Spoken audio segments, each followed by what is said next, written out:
Pag ganito sa management na kami makikipag-usap pag pavilion. Hihingan namin kayo ng puti yung events info nyo po. Okay. Then gagawa po siya namin team leader ng quotation. Quotation. Then sasend po yun Pero sa sa amin foods kayo na rin. Sa foods, sir, wala po kasi kami foods na tatayap. Kasama po.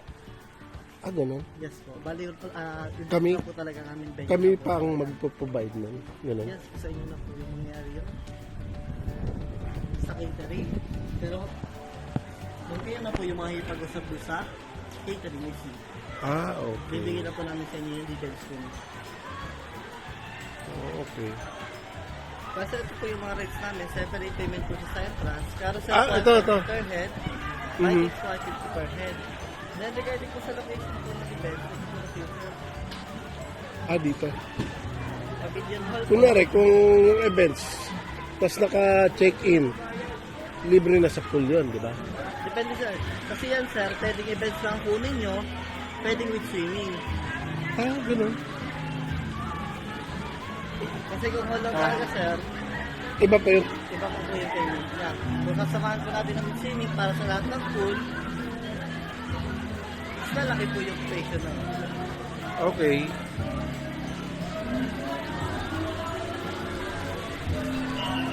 So, ibig sabihin lahat ng naka-check-in, nagre-rent ng pool dito, pag nag-rides, magbabayad kayo, ibang payments yun.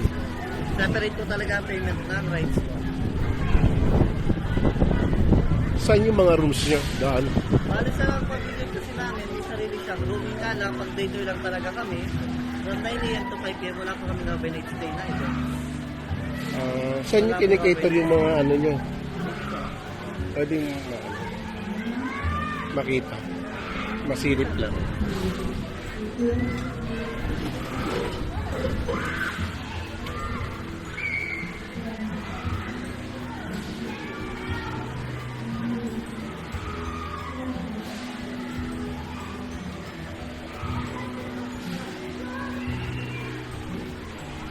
Yung ba yung sa baba, yung mga room? Ayun yung mga doon. Ah, ito?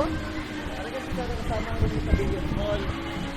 Ito yung lang yung dalawang room. Ito yung dalawa. Ah, Sa baba kasi sa wala yung cottage. oo. Kasi babang yun, hindi pa yung ginagamit. Ah, saan namin patutulogin yung 150 na tao? Wala kami sa overnight stay. Ay, oo nga pala. Kaya dito lang talaga sa offer namin, wala kami para sa ganun kadami yung tao. Katao, no? Yes. Okay. Puro halos cottage pa lang po kasi kami sir. Ang kasi namin yung